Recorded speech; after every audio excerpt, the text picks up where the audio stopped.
The city of Joburg Mayor Dada Morero has warned residents that it may take up to 7 days for tap water to stabilize after critical upgrades. The upgrades are being done after a reported possible contamination was traced to a sewer spill while work was being conducted on its infrastructure. For more on this, we're joined by Dr. Jennifer Molwantwa, who's the CEO of Water Research Commission. Dr. Molwantwa, good to have you on the program this evening. So many residents have been understandably very anxious about this 54-hour RAND water maintenance and the subsequent recovery period like we've seen. From a water safety perspective, how real are their fears and which concerns are justified versus being misunderstood here? Thank you very much, Nhlanhla, for the invitation. I think it's very much important that we recognize and acknowledge that there is communication around potential contamination and that residents are warned and that there's intervention to try and mitigate the challenge that would have otherwise, gone unnoticed and maybe got some people sick. So I understand 54 hours could be a long time, but from being a scientist and being also a resident, I appreciate the communication. I also appreciate the fact that there has been maintenance, there has been intervention, and then we will get clean water. Yeah. So when bulk water supply is reduced and reservoirs also drop during this maintenance that we're seeing, what specific water quality and safety risks then could arise once supply then resumes as normal?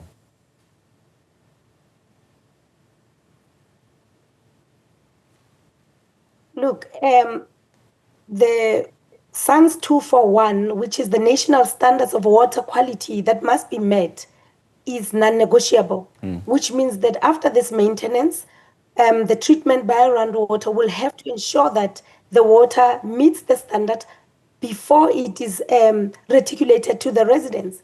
And therefore, what is important here is that with the time of maintenance that has been taking place, there must be alternatives and education and awareness to residents around what then do you do. So if you've got some water drums at home, you collect that, you treat that by boiling before you drink, and then you can use other water for other domestic uses. But what is important is that when there is communication, we need to adhere to that and be patient and understand that it is all in our best interest, that we do not insist that they provide us with water that do not meet the standards. Yeah.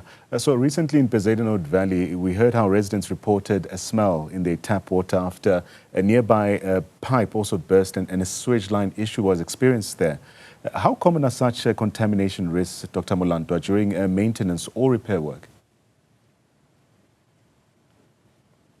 Look, the issue of infrastructure vandalism in South Africa is really a growing concern, where it's not just during maintenance, but it's just when people, for example, settle in an area that has not been reticulated and they come into contact with bulk water supply pipes, they would also try to, feed themselves with the water and disrupt and obviously illegally tap into the water system. Already that says that you are reducing the pressure, you are reducing the volume that's supposed to go elsewhere, but also you are risking the health of the fellow community members because the quality that's coming from that offtake, which is not secured, which is not part of the broader infrastructure, can also lead to contamination. So those are the risks that on a daily basis, I think municipalities, bulk water suppliers have to deal with. But we need to also, have I always say that as society, government, we need to have a new compact around protecting our own infrastructure and making sure that we all are accountable. Municipalities need to ensure that they provide water for their local communities. But that being said, we also have the responsibility to pay for the water, but also those that cannot pay need to be able to also utilize that water sparingly because it is being paid for by the taxpayer. So those kind of conversations is what the Water Research Commission in the new Waterwise campaign is pushing for, that we need to have new behavior as well as make new intelligent decisions around how we relate to water.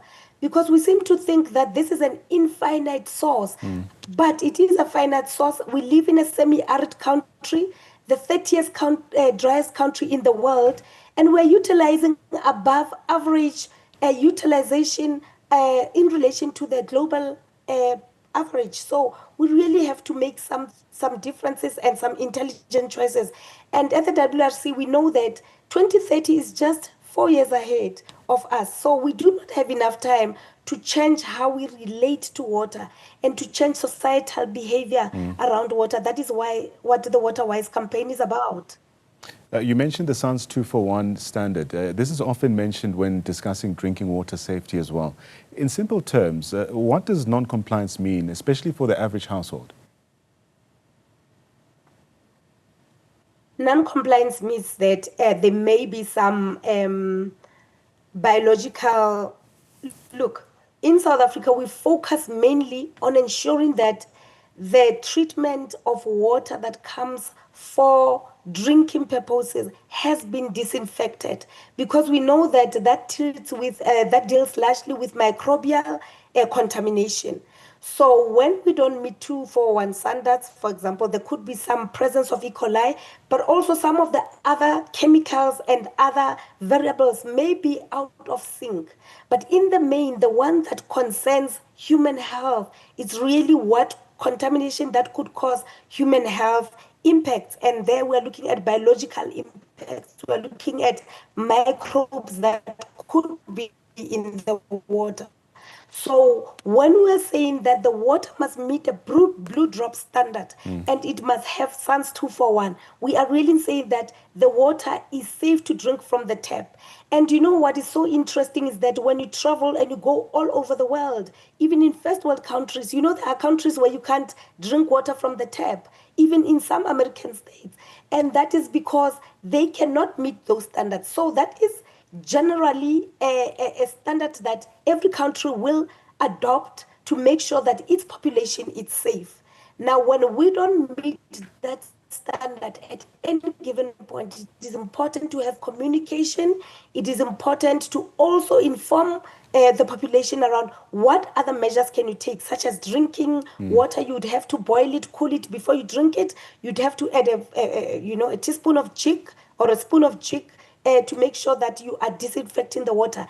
Education is power, and we must not shy away from saying we did not provide good quality or something went wrong. It could have been electricity, it could have been a chemical, it could have been, but communication is what is key and going to ensure that the population is safe in the end.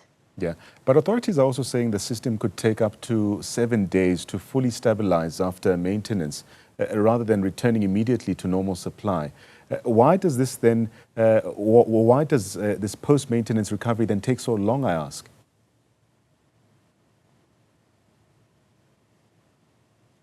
So what that means is that firstly, they would need to treat the bulk.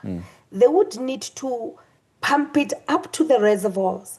And the reservoirs would have to reach a certain level before they start gravitationally feeding it to the population. So you cannot just, as you pump and feed, because that then interferes with the hydraulics and eventually with the pressure and many other things engineering-wise. So we just have to bear in mind that this is in our best interest. 7 days is what they would have calculated and being conservative. However, in most cases, we have seen that the turnaround time is much more quicker than what has been anticipated. But because as South African, we are such quick to get angry, I think it's better to give the worst case scenario so that when you get it earlier, then you are able to appreciate the gift and you are able to appreciate that you are getting what you deserve, what is good for your health, and what is in line with the standards. Before we let you go, I want to get a sense of the work of your own organization, the Water Research Commission. What role does the commission then play, especially during situations like this? Are you involved in monitoring water quality or even advising municipalities? The Water Research Commission, established in 1971 by an Act of Parliament, which is the Water Research Act, is mandated to conduct research, development and innovation in the best interest of the water sector on behalf of the water and sanitation, the Department of Water and Sanitation. So what we do in these cases is that in terms of the SANS 241, in terms of your blue-green drop, we have been at the forefront of developing these standards to make sure that our water that we feed our population is of world-class standards. We comparatively are able to compare and benchmark ourselves with the World Health Organization standards, as well as those of other nations in the first world, within the region, as well as in Africa. So we do a lot of these innovations, but in the main, we are so much focused now on ensuring that we are able to provide technologies and innovation that will enable South Africa to be resilient in relation or in response to climate change as we see it currently, but also to make sure that there is water security. Hence, we are intervening on changing behavior, on creating new habits and relationships with water, so that by 2030, as it is projected that our demand will be outstripped by the supply, our supply will be outstripped by the demand, we then will be in a position to understand and to be able to meet that or to respond adequately to that challenge. Yeah. And finally, looking beyond this immediate event, what does this maintenance and ongoing infrastructure challenge, what does it reveal about the long-term resilience, especially of Johannesburg's water system? And given aging infrastructure and increasing stress from population growth, but also climate variability as well? We're not going to shy away from the truth. Non-revenue water is a big challenge in South Africa. That is water that leaks through the reservoir and the infrastructure systems of the municipalities. In that regard, we really are calling on municipalities to really pay attention. But more than that, we have, together with the department, supported the reforms in terms of water services provision, where we're saying that every water services authority, that is a municipality, must have a licensed, effective, professionally run water service provider to ensure that you have the requisite skills, you are managing the finances properly, but also you are dealing with this business of water, which is not just pap and place, and it has to really be taken that it's a professional and scientific, highly technical system of water. So we are saying that in this regard, we need to ensure that municipalities are well supported, but the reforms have to really kick in. We are saying that there has to be water efficiency in terms of use, not only by municipalities, because that's what it's always our focus. The farmers shouldn't be irrigating midday when it's hot and the water is evaporating all over the place. We are saying industries, as they use water, must seek the best water efficient technologies to implement in their production. And in that way, we will all come together towards 2030 and beyond and be resilient and be having water efficiency. My big example that I always use is around Windhoek. It is capital city of Namibia. It is also in the desert. But with the growing population and everything else, they are reusing water, they are reclaiming water, they are using desalination, and everybody understands that there is a lack of water and that they must use it efficiently in order for the benefit of the whole. So I think that is what we are trying to drive with this new Waterwise campaign at the Water Research Commission. Dr. Molwantwa, let me thank you so much for your insights. That was Dr. Jennifer Molwantwa. She's the CEO of the Water Research Commission, of course, giving us her insights, professional insights into the 54-hour Rand water maintenance period as well, as has been announced.